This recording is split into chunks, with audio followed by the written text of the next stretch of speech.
ನಮಸ್ಕಾರ ಅಭಿಮಾನಿಗಳೇ, ನಾನು ನಿಮ್ಮ ಏರಿನ ಜೂನಿಯರ್ ಶಂಕರ್ನ ದೇವು ಶಂಕರ್ನ ಗಿರಿಯರು. ನೀವೇನು ನಮ್ಮ ಚಾನಲ್ ಸಬ್ಸ್ಕ್ರೈಬ್ ಆಗಿಲ್ಲ ಅಂದರೆ ದಯಮಾಡಿ ಸಬ್ಸ್ಕ್ರೈಬ್ ಆಗಿ ಪ್ರೋತ್ಸಾಹ ಕೊಡಿ ಸ್ವಾಮಿ ಪ್ಲೀಸ್. ನಿಮಗೋಸ್ಕರ ನೀವು ಸಬ್ಸ್ಕ್ರೈಬ್ ಆಗೋದಕ್ಕೋಸ್ಕರನೇ ನಾನು ಕಾಯ್ತಾ ಇದ್ದೀನಿ. ಇದು ನಿಮ್ಮೆಲ್ಲರ ಸವಿ ನೆನಪಿಗೋಸ್ಕರ ಮತ್ತೆ ಮತ್ತೆ ಈ ನನ್ನ ಭಾವಚಿತ್ರಗಳನ್ನು ನಿಮ್ಮ ಮುಂದೆ ಬಿಡ್ತಾ ಇದೆ. ನಿಮ್ಮ ಪ್ರೀತಿ ಅಭಿಮಾನ ಸದಾಕಾಲ ಹೇಗೆ ಇರಲಿ. ನಿಮ್ಮ ಯಾವುದೇ ಒಂದು ಶುಭ ಸಮಾರಂಭಗಳಿಗೆ ಸಂಪರ್ಕಿಸಿ.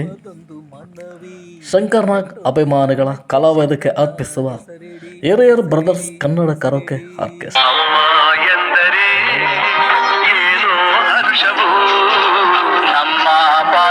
ನಿಮ್ಮೆಲ್ಲರ ಪ್ರೀತಿ ಅಭಿಮಾನ ಸದಾಕಾಲ ಈ ವೇದಿಕೆಯವರ ಮೇಲೆ ಇರಲಿ ಅಂತ ಕೇಳ್ಕೊತಾ ಇದ್ದೆ. ನಾನು ನಿಮ್ಮ ಹಿರಿಯರನ್ನ ಜೂನಿಯರ್ ಶಂಕರ್ನ ದೇವು ಶಂಕರ್ನ ಸ್ವಾಮಿ ನಿಮಗೋಸ್ಕರ ಕಾಯ್ತಾ ಇದ್ದೇನೆ. ನೀವು ಯಾವುದೇ ಒಂದು ಸಮಾರಂಭಕ್ಕೆ ಕರೆದ್ರೆ ನಾನು ರೆಡಿ. ಅಲ್ಲಿ ಸಾಂಸ್ಕೃತಿಕ ಕಾರ್ಯಕ್ರಮ ನಡೆಸ್ಕೊಡ್ಲಿಕ್ಕೆ ನಾನು ತಯಾರಿದ್ದೇನೆ. ಇದು ಚಿತ್ರದುರ್ಗ ಜಿಲ್ಲೆಯಲ್ಲಿರ್ತಕ್ಕಂಥ ಹಿರಿಯೂರು ತಾಲೂಕಿನ ಹಿರಿಯೂರು ಟೌನಲ್ಲಿರ್ತಕ್ಕಂಥ ಶಂಕರ್ನಾಗ್ ಅಭಿಮಾನಿಗಳ ಕಲಾವೇದಿಕೆ ಅರ್ಪಿಸುವ ಹಿರಿಯರ್ ಬ್ರದರ್ಸ್ ಕನ್ನಡ ಕರೋಕೆ ಆರ್ಕೆಸ್ಟ್ರಾ ಸ್ವಾಮಿ. ಇದು ನಮಗೆಲ್ಲರೂ ಒಳ್ಳೆಯದಾಗಲಿ. ಜೈ ಕನ್ನಡಾಂಬೆ, ಜೈ ಭಾರತಾಂಬೆ.